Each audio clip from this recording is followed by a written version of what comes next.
Hi അസ്സലാമലൈക്കും നമസ്കാരം. Welcome back to our channel. It's me ഹസിയുബൈദ്. ഇന്ന് ഞാൻ വളരെ സിമ്പിളും വെറൈറ്റിയുമായ ഒരു മുട്ടക്കറിയാണ് കാണിക്കുന്നത്. എഗ് മലായി മക്കാനി.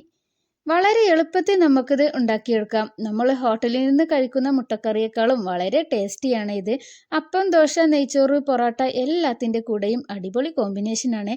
വളരെ വളരെ രുചിയേറിയ മുട്ടക്കറിയാണ് ഇത്. ഇത് എങ്ങനെ തയ്യാറാക്കുന്നതെന്ന് നമ്മൾക്ക് പെട്ടെന്ന് തന്നെ ഒന്ന് കണ്ടു നോക്കിയാലോ.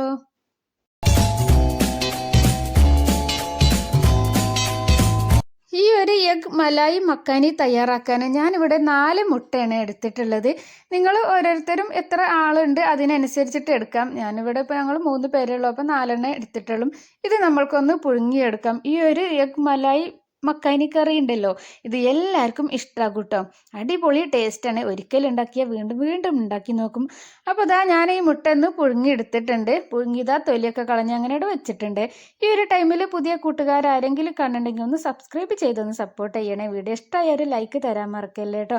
ഇപ്പോൾ ഇതാ ഞാനൊരു പാൻ സ്റ്റൗവിൽ വെച്ചിട്ടുണ്ട്. പാൻ ചൂടായതിന് ശേഷം നമ്മൾ ഇതിലേക്ക് ബട്ടർ ചേർത്ത് കൊടുക്കും കേട്ടോ. ഉപ്പില്ലാത്ത ബട്ടർ വേണം നമ്മൾ എടുക്കാൻ.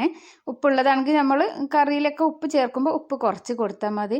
ഇപ്പോൾ അതാ ബട്ടർ നല്ല അതിൽ ചൂടായിട്ടുണ്ട്. ഇനി നമ്മൾ ഈ മുട്ട ഒന്ന് ആ ബട്ടറിലിട്ടൊന്ന് ഫ്രൈ ആക്കി എടുക്കാം. ജസ്റ്റ് ഒന്ന് ഫ്രൈ ആയാൽ മതി. ആ കളറൊക്കെ ഒന്ന് ആ വൈറ്റ് കളർ ഉണ്ടല്ലോ അതൊക്കെ ഒന്ന് മാറി ഒരു ബ്രൗൺ കളറായാൽ നമ്മൾക്ക് അതിൽ നിന്നിട്ട് കോരിയെടുക്കാം. ഇപ്പോൾ ഇതാ ബ്രൗൺ കളറൊന്ന് ആയിട്ടുണ്ട്. ഇനി ഇതാ ഞാൻ മുട്ട എല്ലാം അതിൽ നിന്ന് കോരിയെടുക്കണം. ഇത് ഈ ഒരു രൂപത്തിലാകണം കേട്ടോ. ഈ ഒരു കറി ഇതുപോലൊന്ന് തയ്യാറാക്കി നോക്കും, നിങ്ങൾ വീണ്ടും വീണ്ടും ഉണ്ടാക്കും കേട്ടോ.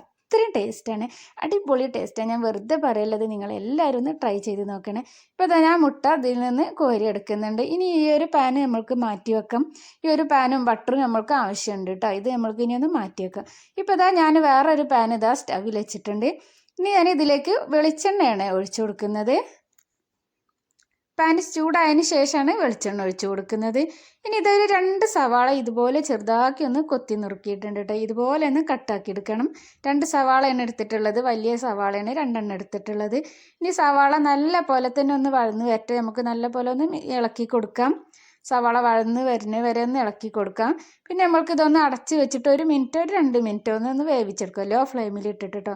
ഹൈ ഫ്ലെയിമിലൊക്കെ ഇട്ടാൽ കരിഞ്ഞു പോകാനും സാധ്യതയുണ്ട്. അപ്പോൾ അതൊന്നും എല്ലാവരും സവാള നല്ല പോലെ തന്നെ വഴന്ന് കിട്ടണം കേട്ടോ. സവാള നല്ല പോലെ വഴന്ന് കിട്ടാൻ നമ്മൾക്കൊന്ന് അടച്ച് വെച്ചിട്ട് തന്നെ 1 മിനിറ്റ് ഒന്ന് ഇതാ വേവിച്ചെടുക്കുക കേട്ടോ. നല്ല പോലെ ഒന്ന് വഴന്ന് വരട്ടെ. ഒന്ന് അടച്ച് വെക്കുന്നുണ്ട്. 1 മിനിറ്റോ 2 മിനിറ്റോ ഒന്ന് ലോ ഫ്ലെയിമിൽ ഇട്ടാൽ മതി. സവാള പെട്ടെന്നൊക്കെ ഇങ്ങനെ വഴന്ന് കിട്ടാൻ നമ്മൾ ഉപ്പ് ഇട്ട് കൊടുത്താൽ മതി. സവാള വഴറ്റുന്ന ടൈമിൽ ഞാനിപ്പോൾ ഉപ്പ് ചേർത്തിട്ടില്ല. ഇപ്പോൾ അതാ ഞാനൊരു 2 മിനിറ്റ് കഴിഞ്ഞപ്പോൾ അതൊന്ന് തുറന്ന് നോക്കിയപ്പോൾ നമ്മൾ സവാളൊക്കെ നല്ലപോലെ ഇങ്ങനെ വഴന്ന് കിട്ടിയിട്ടുണ്ട്. ഇടയ്ക്ക് ഞാനൊന്ന് ഇങ്ങനെ തുറന്ന് ഇളക്കി കൊടുത്തിട്ടുണ്ടായിരുന്നു കേട്ടോ. അതപ്പോൾ നോക്കണം. ഇപ്പോൾ അതാ ഒരു മീഡിയം വലുപ്പത്തിലുള്ളൊരു തക്കാളി ഞാനിത് ജ്യൂസ് അടിച്ചെടുത്തതാണ്. നല്ല റെഡ് കളറുള്ളൊരു തക്കാളി തന്നെ ആയിരുന്നു കേട്ടോ. നല്ല കളറുള്ള തക്കാളി നോക്കിയിട്ട് നല്ല പഴുത്ത തക്കാളി തന്നെ എടുക്കുക. അപ്പോൾ അതാ ഞാൻ ജ്യൂസ് അടിച്ചിട്ട് ഇതാ ഇതിൽ ചേർത്ത് കൊടുത്തിട്ടുണ്ട്. ഇനി ആ തക്കാളി നല്ല പോലെ ഒന്ന് വെന്ത് വരട്ടെ. സവാളയും തക്കാളിയൊക്കെ ഒന്ന് നല്ല പോലെ വെന്ത് അതിലുള്ള എണ്ണ ഉണ്ടല്ലോ, എണ്ണ തെളിയോളം നമ്മൾക്കൊന്ന് വേവിച്ചെടുക്കണം. അടച്ച് വെച്ചിട്ട് തന്നെ നമ്മൾക്കൊന്ന് വേവിച്ചെടുക്കട്ടെ. ഇപ്പം ഞാനിതൊന്ന് അടച്ച് വെക്കുന്നുണ്ട്. ഈ ഒരു ടൈമിൽ നമ്മൾ ഇതിലേക്ക് ഒരു അരപ്പ് റെഡിയാക്കാനുണ്ട്. 1 കപ്പ് തേങ്ങയാണ് ഞാൻ എടുത്തിട്ടുള്ളത്. തേങ്ങ നമ്മൾക്ക് എത്ര മുട്ടയൊക്കെ എടുക്കുന്നുണ്ട് അതിനനുസരിച്ച് നമുക്ക് തേങ്ങ കൂട്ടിയൊക്കെ എടുക്കാം. ഞാനിപ്പോൾ 1 കപ്പ് തേങ്ങയാണ് എടുത്തിട്ടുള്ളത്. ഇപ്പോൾ അതാ ഒരു 10 അണ്ടിപ്പരിപ്പ് ഇട്ട കാഷ്യൂനട്ട് ഞാനിങ്ങനെ വെള്ളത്തിലിട്ട് വെച്ചിട്ടുണ്ടായിരുന്നു. കഴുകി വെള്ളത്തിലിട്ട് വെച്ചതിനാണ്. ഇപ്പോൾ ഈ വെള്ളം ചേർത്തിട്ട് തന്നെയാണ് അരച്ചെടുക്കുന്നത്. ഇനി ഇതാ ഒരു മിക്സിൻ്റെ ജാറിലേക്ക് നമുക്കിത് ഇട്ട് കൊടുക്കാം. തേങ്ങ ഇതാ ഞാൻ ചേർത്ത് കൊടുക്കുന്നുണ്ട്. ഇനി നമ്മുടെ അണ്ടിപ്പരിപ്പും കൂടി നമ്മൾ ചേർത്ത് കൊടുക്കാം. ഇതാ ആവശ്യത്തിനുള്ള വെള്ളം കൂടി കുറച്ച് ഒഴിച്ചു കൊടുക്കുന്നുണ്ട്. എപ്പോൾ നമ്മൾ തേങ്ങ അരക്കുമ്പോൾ കുറച്ച് മാത്രം വെള്ളം ഒഴിച്ചിട്ട് ഒന്ന് അരച്ചെടുക്കുക. എന്നിട്ട് നല്ലപോലെ അരഞ്ഞതിന് ശേഷം വീണ്ടും കുറച്ചുകൂടി വെള്ളം ഒഴിച്ചിട്ട് അരച്ചെടുത്താലേ തേങ്ങ നല്ല പോലെ തന്നെ അരഞ്ഞു കിട്ടും. ഇപ്പോൾ അത് നമ്മളെ തേങ്ങ ഞാനിത് അരച്ചെടുക്കുന്നുണ്ട്. അപ്പോഴേക്കും ഇത് നമ്മളെ തക്കാളിയും സവാളൊക്കെ നല്ല പോലെ വെന്ത് കണ്ടില്ലേ, നല്ല എണ്ണയൊക്കെ ഇങ്ങനെ തെളിഞ്ഞിട്ടുണ്ട്. ഇതുപോലെ ആയി കിട്ടണം കേട്ടോ. ഇനി നമ്മൾ ഇതിലേക്കുള്ള മസാലപ്പൊടികളൊക്കെ ഒന്ന് ചേർത്ത് കൊടുക്കാം. സബ്സ്ക്രൈബ് ചെയ്യുമ്പോഴേ ബെല്ലൈക്കൺ ഓൾ എനേബിൾ ചെയ്താൽ ഞാനിടുന്ന എല്ലാ വീഡിയോസും നിങ്ങൾക്ക് അപ്പോഴേക്കപ്പോൾ നോട്ടിഫിക്കേഷൻ വരും കേട്ടോ. പിന്നെ ലൈക്ക് ചെയ്യുമ്പോൾ ഹൈപ്പ് എന്നൊരു ഓപ്ഷൻ ഉണ്ട്, അതുകൂടി ഒന്ന് ക്ലിക്ക് ചെയ്തേക്കണേ. ഇപ്പോൾ ഇതാ ഞാൻ ഒരു 1/2 സ്പൂണ് കാശ്മീരി മുളക് പൊടിയാണ് ചേർത്ത് കൊടുത്തിട്ടുള്ളത്. എരിവുള്ള പൊടിയാണെങ്കിൽ 1/2 സ്പൂണ് ചേർത്താൽ മതി. 1/2 സ്പൂണ് മല്ലിപ്പൊടി ചേർത്തിട്ടുണ്ട്. 1/4 സ്പൂണ് മഞ്ഞൾപ്പൊടി, 1/4 സ്പൂണ് കുരുമുളക് പൊടി, 1/4 സ്പൂണ് വലിയ ജീരകത്തിൻ്റെ പൊടി കൂടി ചേർത്തിട്ടുണ്ട്. വലിയ ജീരകത്തിൻ്റെ പൊടിയൊക്കെ നിങ്ങൾ എന്തായാലും ചേർക്കണം കേട്ടോ, അതൊന്നും ഒഴിവാക്കരുത്. അപ്പോഴാണ് നമ്മൾ ഈ കറിക്ക് നല്ല ടേസ്റ്റ് കിട്ടുള്ളൂ. ആവശ്യത്തിനുള്ള ഉപ്പ് നമ്മൾ ഇപ്പോഴേ ചേർത്ത് കൊടുക്കുന്നുള്ളൂ. ഉപ്പ് കൂടി ചേർത്തിട്ട് ആ മസാലപ്പൊടിൻ്റെ ഒക്കെ ആ ഒരു പച്ച സ്മെല്ലില്ലേ, അത് മാറുവോളം നമുക്ക് ഇത് നല്ല പോലെ തന്നെ ഒന്ന് മിക്സ് ആക്കി എടുക്കാം. ലോ ഫ്ലെയിമിൽ തന്നെ ഇടണം കേട്ടോ. മസാലപ്പൊടിയൊക്കെ ചേർക്കുമ്പോഴൊക്കെ ലോ ഫ്ലെയിമിൽ ഇട്ടിട്ട് വേണം നമ്മളിതൊക്കെ ഒന്ന് ചെയ്തെടുക്കാൻ. ഇപ്പോൾ ഇതാ നമ്മളെ മസാലപ്പൊടിയൊക്കെ നല്ലപോലെ തന്നെ ഒന്ന് ആയി കിട്ടിയിട്ടുണ്ട്. ഒന്ന് അതിൻ്റെ ആ പച്ച സ്മെല്ലൊക്കെ ഒന്ന് പോയി കിട്ടിയിട്ടുണ്ട്. ഇനി നമ്മൾക്കിതിൽ നമ്മൾ അരച്ച ഒരു തേങ്ങ ഇല്ല, ഒരു അരപ്പൊന്ന് ചേർത്തെടുക്കുക. ഇത് കണ്ടില്ലേ, ഇതുപോലെ ആയിട്ടുണ്ട് കേട്ടോ. മാഷാഅല്ലാഹ്, അടിപൊളിയാണ്. എല്ലാവരും ട്രൈ ചെയ്ത് നോക്കണം. ഇനി ഇതാ തേങ്ങ അരച്ചത് ഇതാ ചേർത്ത് കൊടുക്കുന്നുണ്ട്. തേങ്ങ അരച്ച മിക്സിൻ്റെ ജാറിലേക്ക് ഞാൻ കുറച്ച് വെള്ളം ഒഴിച്ചിട്ട് അതും കൂടി ചേർക്കുന്നുണ്ട്. ഓരോരുത്തർക്ക് എത്ര ഗ്രേവി വേണം അതിനനുസരിച്ച് നമ്മൾക്ക് വെള്ളം ചേർത്ത് കൊടുക്കുക. ഞാനിത് കുറച്ചൊരു തിക്കായിട്ടാണ് ഞാൻ അങ്ങനെ എടുത്തിട്ടുള്ളത്. നമ്മളിവിടെ ദോശയിൽക്കാണ് എടുത്തിട്ടുണ്ടെങ്കിൽ അപ്പോൾ ഓരോ പലഹാരം നമ്മൾ എന്താ ഉണ്ടാക്കുന്നത് അതിൽക്കനുസരിച്ചിട്ട് നമ്മൾക്ക് ഗ്രേവി അങ്ങനെ വെള്ളം അങ്ങനെ കൂട്ടി കൊടുത്താൽ മതി. ഇപ്പോൾ അതാ ഞാൻ ഫ്ലെയിം ഒന്ന് കൂട്ടി കൊടുത്തിട്ടുണ്ട്. ഇനി ഇത് നല്ലപോലെ ഒന്ന് തിളച്ച് വരട്ടെ.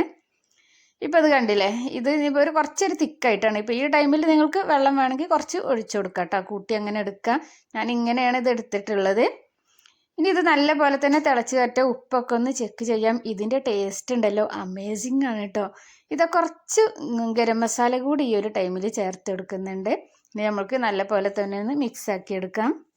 ഇപ്പം നമ്മൾ അരപ്പൊക്കെ ഒഴിച്ചതിന് ശേഷം കറി ഇതാ നല്ല പോലെ തന്നെ ഒന്ന് തിളച്ചിട്ടുണ്ട്. ഒരു 2-3 മിനിറ്റ് അങ്ങനെ ആകുമ്പോൾ നല്ല പോലെ തിളച്ച് ഇത് നല്ല കുറുകിയിട്ടുണ്ട്. ഈ ടൈമിൽ ഇപ്പം വെള്ളം ഒഴിക്കണമെങ്കിൽ ഈ ഒരു ടൈമിൽ ചുടുവെള്ളം വേണം ഒഴിച്ചു കൊടുക്കാൻ. അതാണ് ഞാൻ നേരത്തെ പറഞ്ഞത്, നമ്മൾ തേങ്ങ അരക്കുമ്പോൾ തന്നെ വെള്ളം ഒഴിക്കുകയാണെങ്കിൽ പച്ചവെള്ളം തന്നെ ഒഴിച്ചാൽ മതി. ഈ ഒരു ടൈമിൽ വെള്ളം ഒഴിക്കുകയാണെങ്കിൽ ചുടുവെള്ളം ഒഴിച്ചു കൊടുത്താൽ മതി. ഇപ്പോൾ അത് നമ്മൾ ആ മുട്ട കൂടി ചേർത്തിട്ടുണ്ട്. ഇനി അത് നല്ലപോലെ ഒന്നും കൂടി ഇങ്ങനെ തിളക്കട്ടെ, മുട്ടക്ക് അതിലേക്ക് ഇടുന്നിട്ട്. ഇപ്പോൾ കണ്ടില്ലേ, മാഷാഅല്ലാഹ്, അടിപൊളി. ഇത് എല്ലാവർക്കും ഇഷ്ടമാകട്ടെ ഈ ഒരു കറി. അപ്പോൾ എല്ലാവരും ട്രൈ ചെയ്ത് നോക്കി നിങ്ങളെ ഫീഡ്ബാക്ക് എന്താണെങ്കിലും അറിയിക്കണേ. ഇപ്പോൾ ഇതാ ഞാനൊരു പാൻ സ്റ്റൗവിൽ വെച്ചിട്ടുണ്ട്. നമ്മൾ നേരത്തെ ഈ മുട്ട വഴറ്റില്ലേ ആ ഒരു പാനാണ്, നമ്മൾ ബട്ടറൊക്കെ ചേർത്തിട്ട്. അപ്പോൾ അതിലേക്ക് ഞാനിതാ 1 സ്പൂൺ കൂടി ബട്ടർ ഒന്ന് ചേർത്തിട്ടുണ്ട്, ഒരു പീസും കൂടി. ഇനി അതിലേക്ക് ഇതാ ഒരു ക്യാപ്സിക്കാണ് ഇട്ട് കൊടുക്കുന്നത്. ക്യാപ്സിക്കം നിങ്ങളെടുത്ത് ഉണ്ടെങ്കിൽ എന്തായാലും ചേർക്കണം കേട്ടോ. ഇത് പിന്നെ ഒരു തക്കാളീൻ്റെ വലിയ തക്കാളി ആയതുകൊണ്ട് അതിൻ്റെ പകുതിയാണ് ഞാൻ എടുത്തിട്ടുള്ളത്. തക്കാളി ഇതുപോലെ വലിയതാക്കി കട്ട് ചെയ്താൽ മതി. പിന്നെ ഞാനിത് കസൂരിമേത്തിയാണ് ചേർത്തിട്ടുള്ളത് കേട്ടോ. നിങ്ങളെടുത്ത് കസൂരിമേത്തി ഇല്ലെങ്കിൽ മല്ലിച്ചപ്പില്ലേ, അത് ചേർത്ത് കൊടുത്താൽ മതി. ഇനി ഇതൊന്ന് ജസ്റ്റ് ഒന്ന് വഴന്നാൽ മതി. നല്ല പോലെ ഒന്ന് വഴന്ന് കിട്ടണ്ട. അതിൻ്റെ ഒരു പച്ചല്ലേ അതൊന്ന് മാറി കിട്ടുകയോളം മതി. തക്കാളിയും ഒക്കെ ഇതുപോലെ തന്നെ വലിയ പീസാക്കി തന്നെ മുറിച്ചാൽ മതി കേട്ടോ. ക്യാപ്സിക്കം എന്തായാലും വേണം, അപ്പോഴാണ് നമ്മൾ ഈ കറി നമ്മൾ വിചാരിച്ച ടേസ്റ്റ് കിട്ടുള്ളൂ. ഇപ്പോൾ അതാ ഒന്ന് വഴന്ന് കിട്ടിയിട്ടുണ്ട്. ഇനി നമ്മളെ ഈ മുട്ടക്കറിയില്ലേ ഇതിലേക്ക് നമുക്കിതൊന്ന് ചേർത്ത് കൊടുക്കാം. ബട്ടർ ഇല്ലെങ്കിൽ നെയ്യ് ചേർത്താൽ മതി കേട്ടോ. ബട്ടറോ നെയ്യോ ചേർത്ത് കൊടുക്കണം, അപ്പോഴാണ് അതിൻ്റെ ഒരു ടേസ്റ്റ് കിട്ടുള്ളൂ. ഇപ്പോൾ അതാ നമ്മുടെ എഗ് മലായി മക്കാനി ഇവിടെ റെഡി ആയിട്ടുണ്ട്. അടിപൊളി ടേസ്റ്റാണ്, എല്ലാവരും ട്രൈ ചെയ്ത് നോക്കണം. ഇപ്പോൾ ഞാൻ പാന് സ്റ്റൗവിൽ നിന്ന് ഇറക്കിയതിന് ശേഷമാണ് നമ്മളെ ഈ ഇത് ചേർത്ത് കൊടുത്തിട്ടുള്ളത്, നമ്മുടെ ഈ ക്യാപ്സിക്കം തക്കാളിയൊക്കെ ചേർത്തിട്ടുള്ളത് കേട്ടോ. ഇപ്പോൾ ഇതാ ഞാനൊരു പാത്രത്തിലേക്ക് ഇതാ സെർവ് ചെയ്യുന്നുണ്ട്. ഇത് നേരെ ചൂടോട് കൂടി നമ്മുടെ ഈ അപ്പം, നെയ്ച്ചോറ്, പൊറോട്ട എന്തിൽക്കാണെങ്കിലും ഈ ഒരു കറി അടിപൊളി കോമ്പിനേഷനാണ്. അപ്പോൾ എല്ലാവരും ഇതൊന്ന് ട്രൈ ചെയ്ത് നോക്കണം. നിങ്ങളെ ഫീഡ്ബാക്ക് എന്താണെങ്കിലും അറിയിക്കണം.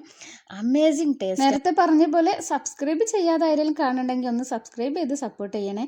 വീഡിയോ ഇഷ്ടമാണെങ്കിൽ ഒരു ലൈക്ക് തരാൻ മറക്കല്ലേ. ലൈക്ക് ചെയ്യുമ്പോൾ ഹൈപ്പ് എന്നൊരു ഓപ്ഷൻ ഉണ്ട്, അതുകൂടി ഒന്ന് പ്രസ് ചെയ്തേക്കണേ. ഇൻഷാ അല്ലാഹ് ഇതുപോലെ അടുത്ത നല്ലൊരു കിടിലൻ റെസിപ്പിയുമായി വരാം. അതുവരേക്കും എല്ലാവർക്കും അസ്സലാമു അലൈക്കും. Thank you for watching. Bye bye.